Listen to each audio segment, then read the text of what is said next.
que nos diferencia de outras espécies que povoam o planeta Terra?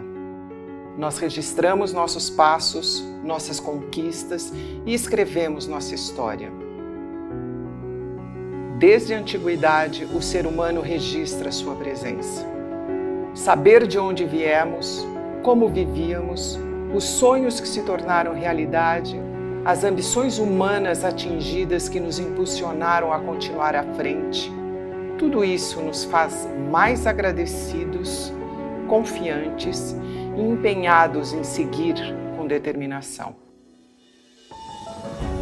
A SAESP acredita que a história da nossa sociedade tem um valor imensurável que não deve jamais ser esquecido.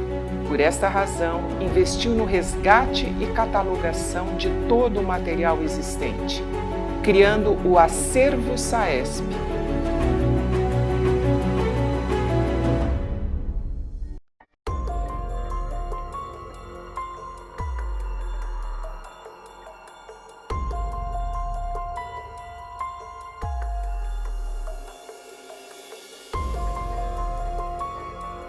Preservar a memória de uma instituição é também conhecer os caminhos percorridos por essa empresa, por essa instituição ao longo dos anos. E aqui na SAESP a gente fez um trabalho de organização tanto do acervo bibliográfico quanto do acervo fotográfico.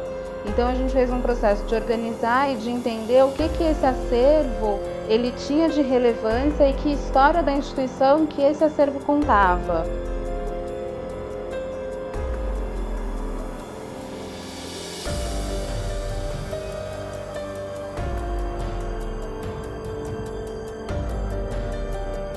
Meu trabalho foi conhecer o acervo da SAESP, saber quais os livros eles têm, revistas, e catalogar isso para disponibilizar para pesquisa para os funcionários, para os colaboradores da SAESP. A gente tem por volta de 300 itens. Os livros que nós temos aqui na SAESP são livros de anestesiologia e são publicações feitas por médicos que fazem parte da associação. O acervo da SAESP é bem específico, mas também é muito rico, porque ele tem a história da anestesiologia em publicações que fazem parte do acervo. Sem esse nosso trabalho, não seria possível a gente compreender uma série de contextos que se encontravam nessas fotos. Então, muitas dessas fotos estavam reunidas em álbuns e enormemente misturadas, de contextos completamente diferentes. Então, através desse nosso trabalho, e esse foi o grande desafio, foi não só contextualizar as atividades que ocorriam, mas as pessoas que se encontravam nessas fotografias e resgatar essa história. Então, a importância disso é pensar o quanto que esses documentos, eles, ao longo do tempo, foram acumulados e a partir desse trabalho de refina, esse trabalho de filtro nosso, é que a gente pôde não só fazer um trabalho de descarte também desse acúmulo, mas também produzir acondicionamento adequado, catalogação adequada, para que de fato isso se torne pesquisável.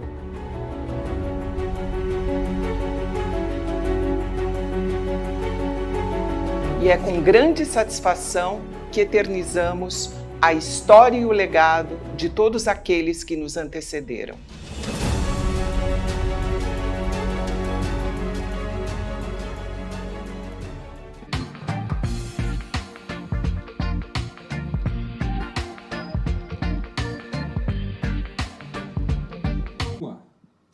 Bom, pessoal, espero que vocês estejam gostando das aulas, dos debates, dos moderadores. Estamos aqui, eu, atual presidente, doutora Vanessa, diretora de eventos, doutor Falcão, diretor científico, para falarmos um pouco, então, do que é este acervo SAESP, né?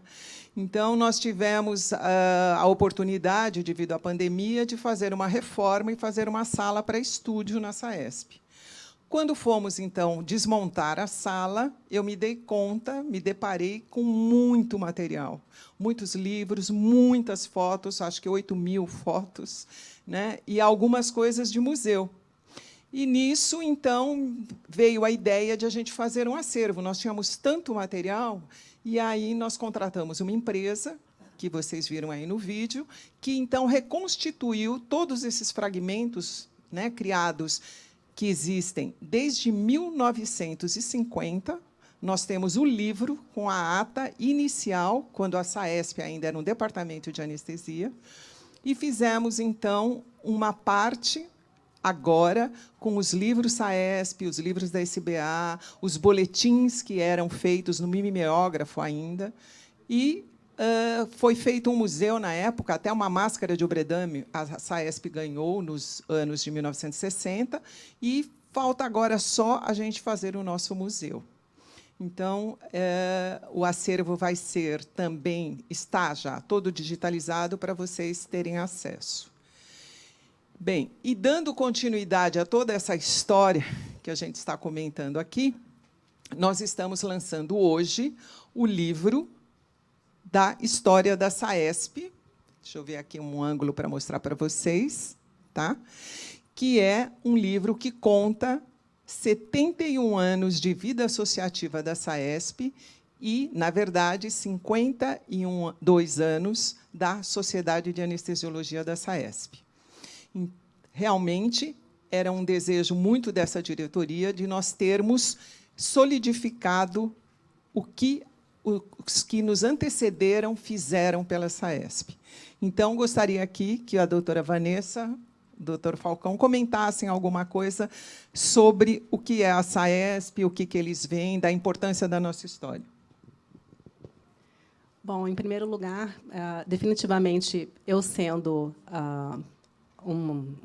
dos membros mais novos aqui da SAESP, eu queria falar da importância tanto do acervo quanto do livro, né, dos 52 anos da SAESP, e que, na verdade, eu não tinha noção do que era, da importância e de quanto trabalho já foi desenvolvido de lá até aqui.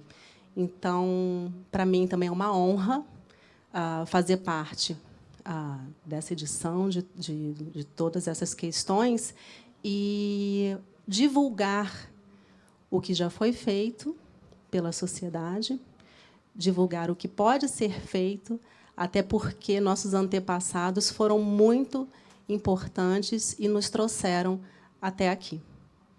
Então, é de grande honra e muito importante a gente saber o que a SAESP tem desenvolvido e que vai continuar desenvolvendo. Doutor Falcão. Obrigado, Vanessa. Professora Rita falou, né? Vanessa também. Antes de mais nada, espero que todos estejam aproveitando bastante o Simpósio Internacional.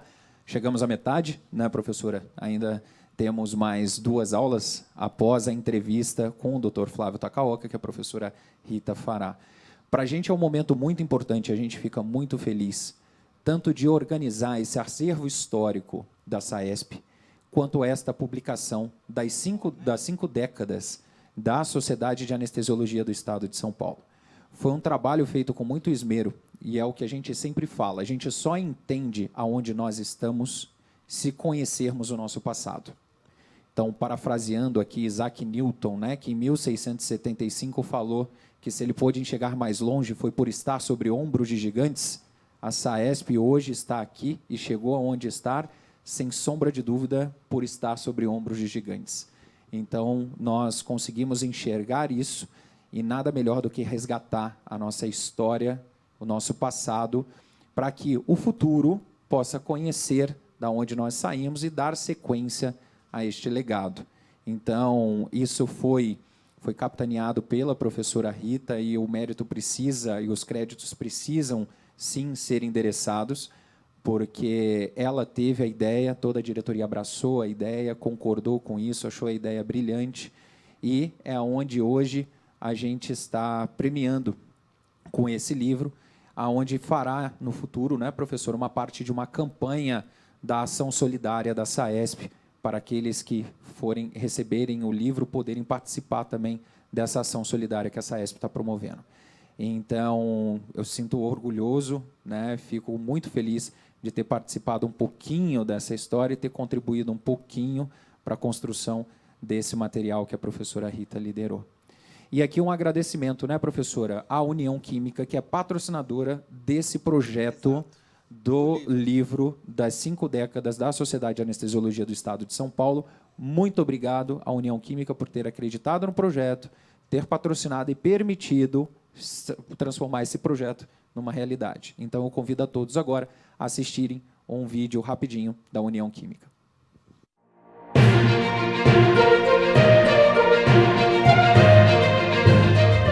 Estudo, atualização, técnica, destreza, aprendizado constante.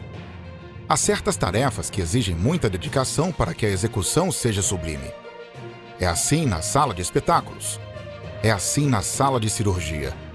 Uma equipe cirúrgica deve atuar como uma orquestra, afinada, entrosada e com tranquilidade.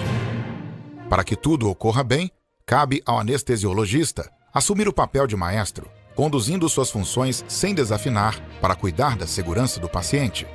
E a União Química participa do espetáculo fornecendo um amplo repertório de anestésicos. Quando tudo funciona em harmonia, a vida flui como música. União Química. Um portfólio completo e em sintonia com as necessidades dos anestesiologistas.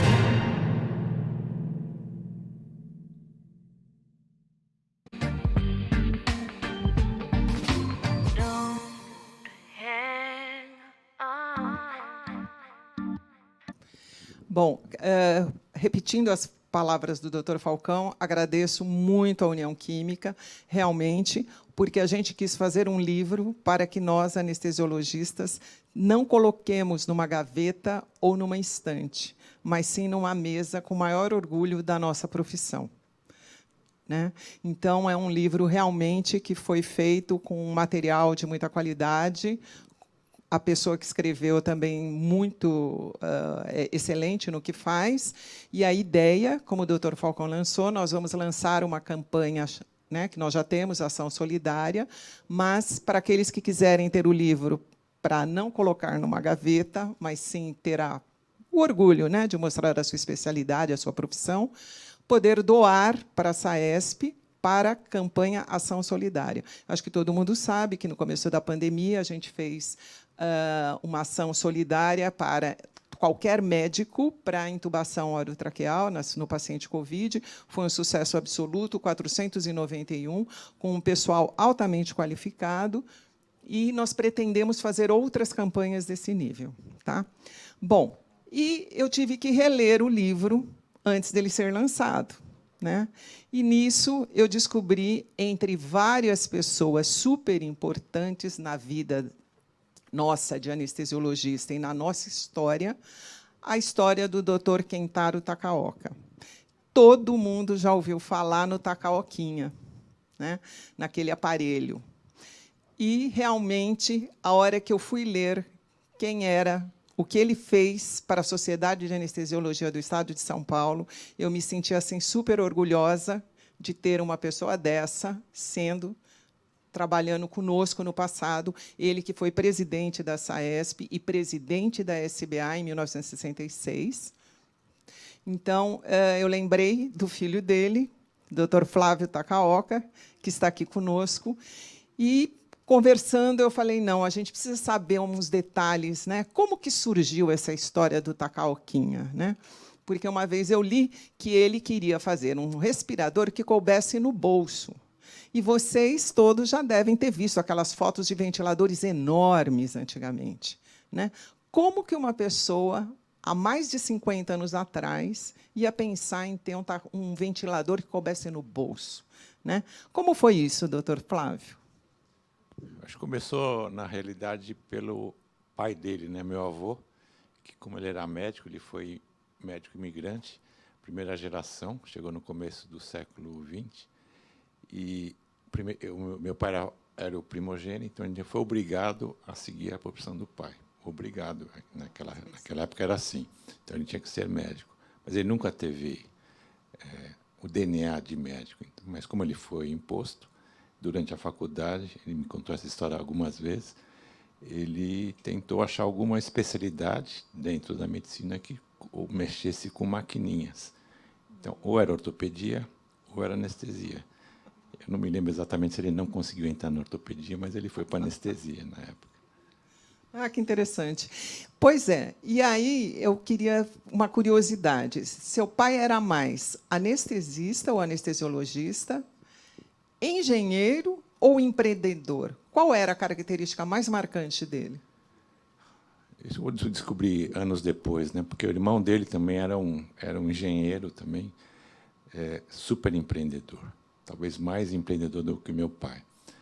E ele, como tinha essa estampa de médico, e médico naquela época, ainda hoje, mas naquela época ainda mais, era conferia um status social que você não poderia abandonar, né? Então, é como se você fosse um presidente de qualquer fórum, qualquer grupo, e ele seguia, mas ele tinha aquela vontade de fazer alguma coisa, e que enquanto ele fazia medicina, ele ficou nessa procura incessante de fazer alguma coisa que pudesse fazer o que ele gostava mesmo, que era pensar coisas diferentes e desafiadoras. Então, ele era muito mais empreendedor, resumidamente, do que médico, do que engenheiro, de qualquer outra coisa.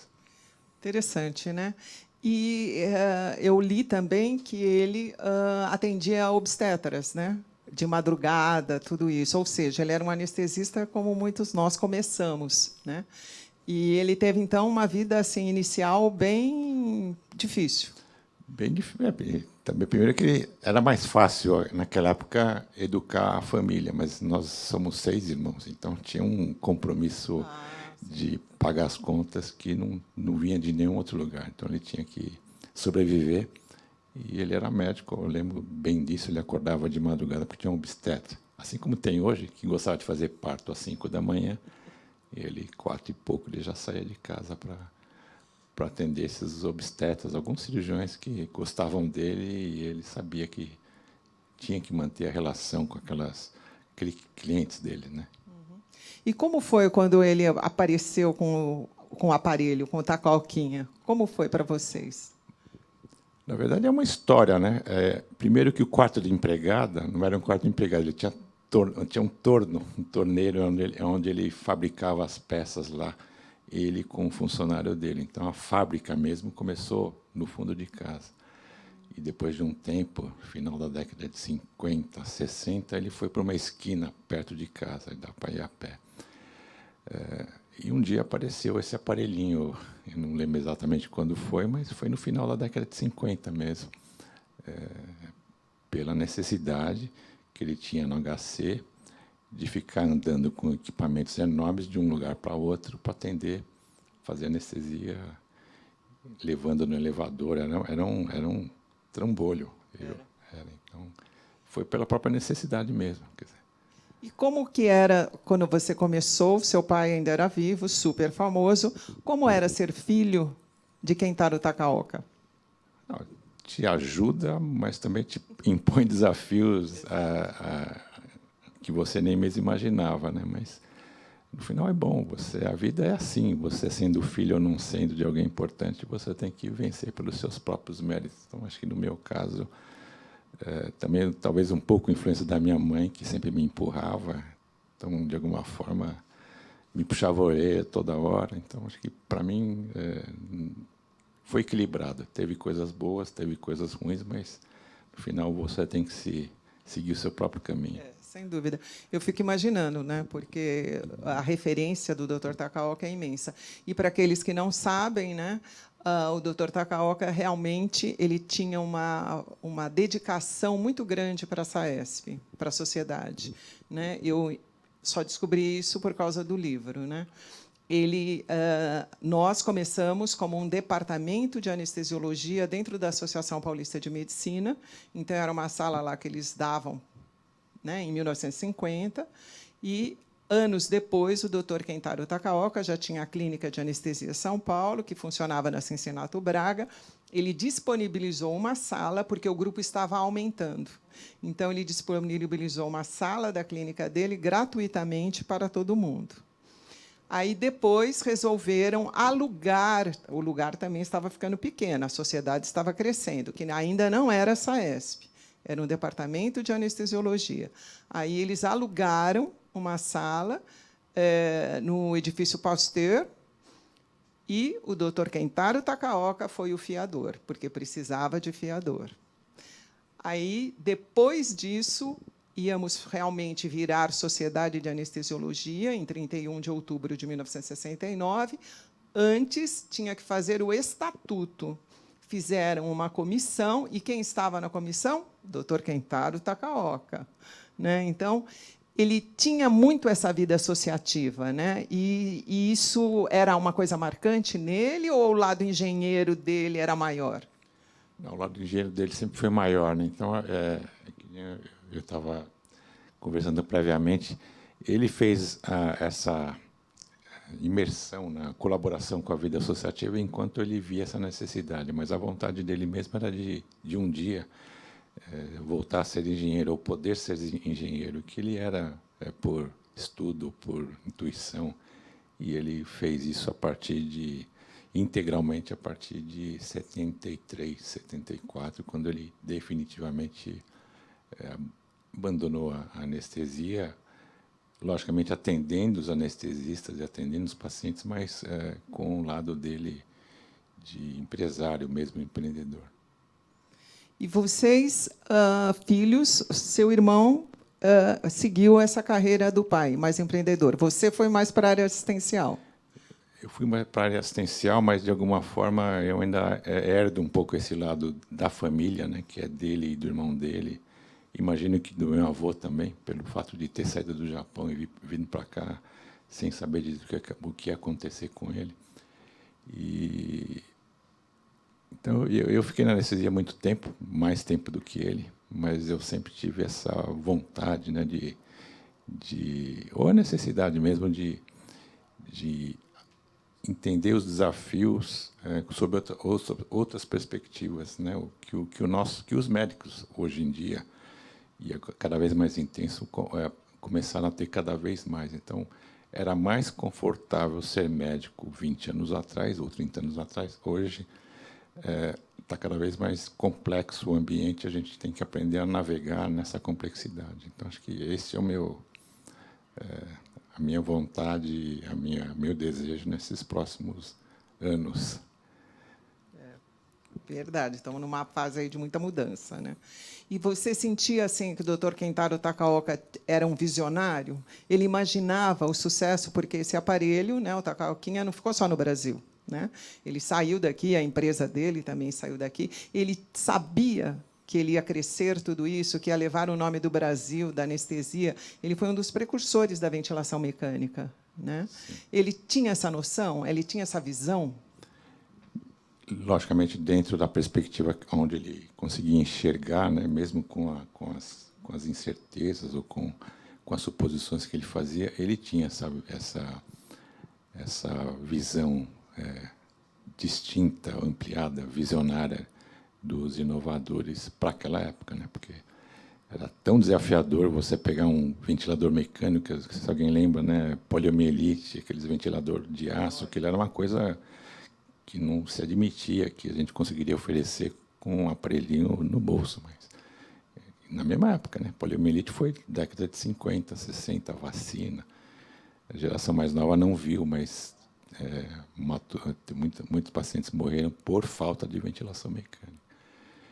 E só o fato de acreditar que era possível, alguma coisa que muitas pessoas achavam que era impossível, caracteriza um visionário, pelo menos na minha opinião. Não, verdade, muito bem lembrado. De fato, né, é realmente bem essa época mesmo. E nós, mais velhos, não sei se os mais novos sabem disso, a gente pegou a fase da maleta, né? Isso também é contado no livro, viu, gente? Que a gente tinha uma maleta com as sondas de intubação laranja, chamadas de Rush, que não eram descartáveis, o Takaokinha e o vaporizador universal, né? E assim a gente ia fazer anestesia nos diversos hospitais, que era a forma como a gente tinha para trabalhar. Você também pegou essa época, né? Pegamos isso daí. Ou seja, realmente, o Dr. Kentaro Takaoka nos ajudou a trabalhar, né? A poder fazer parte como nossa especialidade, né? E das pessoas da época dele, quais que ele admirava? Quem que ele trabalhava junto, que ele notava assim que tinha potencial também? Eu nunca perguntei isso para ele, mas... Mas frequentavam a sua casa, a edícula lá? Não, ele viajava muito, né? Talvez pela própria vida associativa, mas ele conhecia todos os envolvidos com ventilação mecânica naquela época no mundo. Então, era o Berge, era o... não me recordo os nomes dos outros, mas ele conhecia todo mundo. Vaporizadores também, ele conhecia... também não me lembro o nome agora, mas todos os visionários ou os empreendedores que acabavam incorporando tecnologias na anestesia, ele conhecia, e era o que movia ele. E eu acho que, de legado, né, a gente teria a mesma necessidade de hoje. Né? Então, tecnologia e necessidade dos nossos pacientes nos movem para fazer melhor com duas coisas. Primeiro, entender que antigamente era possível fazer anestesia com uma maleta. Hoje não mais. A gente tem 500 mil monitores à nossa disposição para o melhor cuidado. Então, isso sempre teve e a gente entende isso muito claro. Então, de legado, vale essa mensagem que ele passou e a gente mantém. E o segundo é conhecimento. Nós temos que continuar pesquisando, estudando, sempre baseados no conhecimento que tem, no conhecimento que você vai sair procurando sem saber ao certo se é esse caminho ou não.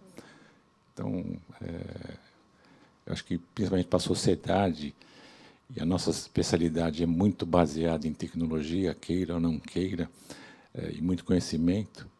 Então, nosso caminho, pelo próprio legado que a nossa história da sociedade mostra, é que nós, que estamos aqui colaborando, participando da sociedade, temos que seguir esse mesmo aprendizado sem precisar nos fundamentar em coisas muito diferentes, conhecimentos e recursos que as novas tecnologias oferecem para a nossa especialidade. É verdade, comentou aspectos muito importantes, de fato. Uma das coisas que eu li também é que seu pai, de fato, você falou, viajou, né? Nos boletins da SAESP, que eram quinzenais ou mensais, eles começaram com um mimeógrafo, não sei nem se essa juventude sabe o que é isso, né? Mas eram xerox da época, né?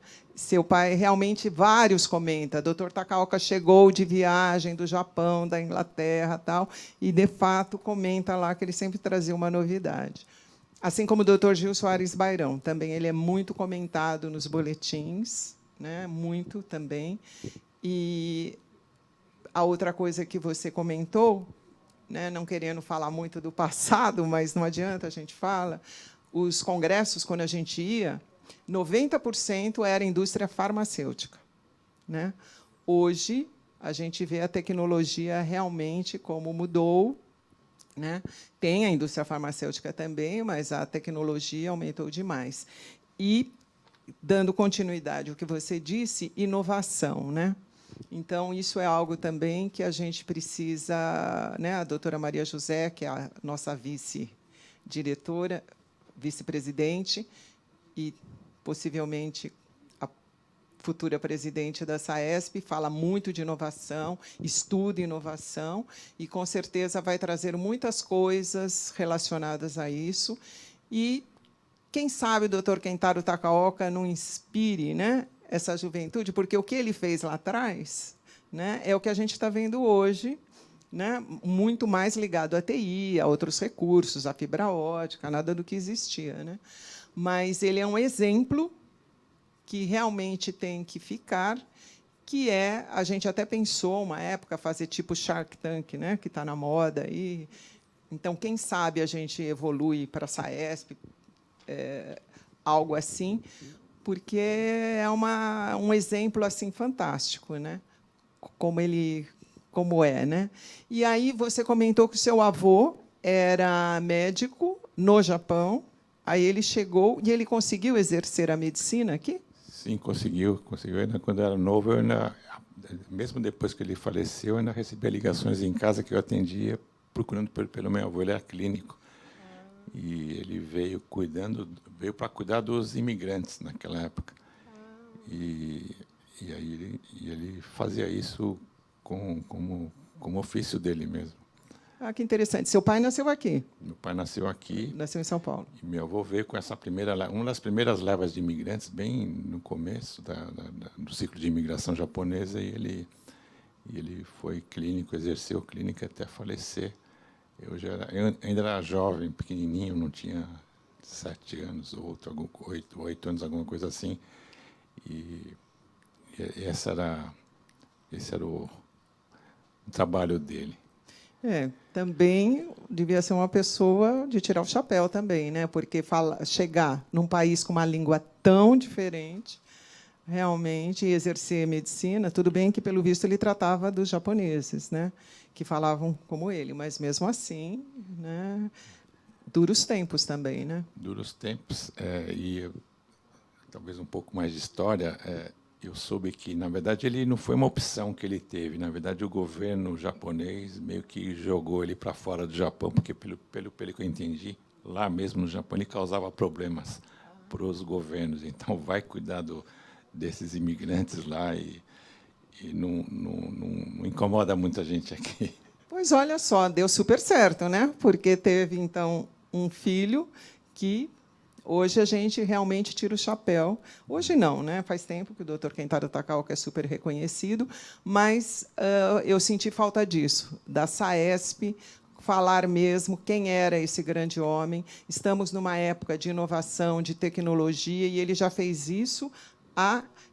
O Takaokin é 1955. Sim. Então, 1955 para hoje são 66 anos, né? E, como você comentou, aqueles ventiladores imensos, como que ele conseguiu fazer, né? E você disse também que ele mesmo produzia as peças? Ele fazia tudo, ele tinha orgulho de fazer tudo. Então, isso, de alguma forma, foi o que fez ele criar o que ele conseguiu fazer, mas, em algum momento mais para frente, ele percebeu que ele talvez não conseguiu ter a mesma velocidade para trazer nova forma de colaboração, e que não era mais necessário ele se especializar em tudo, que é um pouco o nosso papel de especialista sendo levado para o lado empresário, empreendedor, né? Então, o mundo é mais complexo, você precisa de mais ajuda, contar mais com os outros do que não só com o seu conhecimento e as suas mãos, né? Exatamente. Verdade mesmo. Bom, que seja um exemplo para todos nós, né? Essa pessoa fabulosa que foi o Dr. Kentaro Takaoka, que tanto contribuiu para a anestesiologia do Brasil e até fora, que eu aprendi anestesiologia nos ventiladores Takaoka durante muitos anos, não só eu, como grandes nomes da anestesiologia brasileira, e era assim, a gente achava o máximo, né?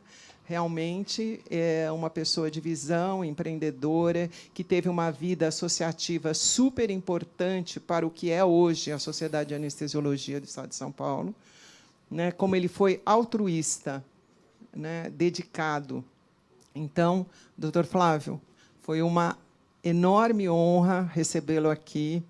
Queria demais que o pessoal conhecesse a história do seu pai, Dr. Kentaro Takaoka, e agradecer, já que ele não está aqui, a você, a sua família, por tudo que ele fez pela Sociedade de Anestesiologia do Estado de São Paulo e para o Brasil. Muito obrigada. Eu que agradeço.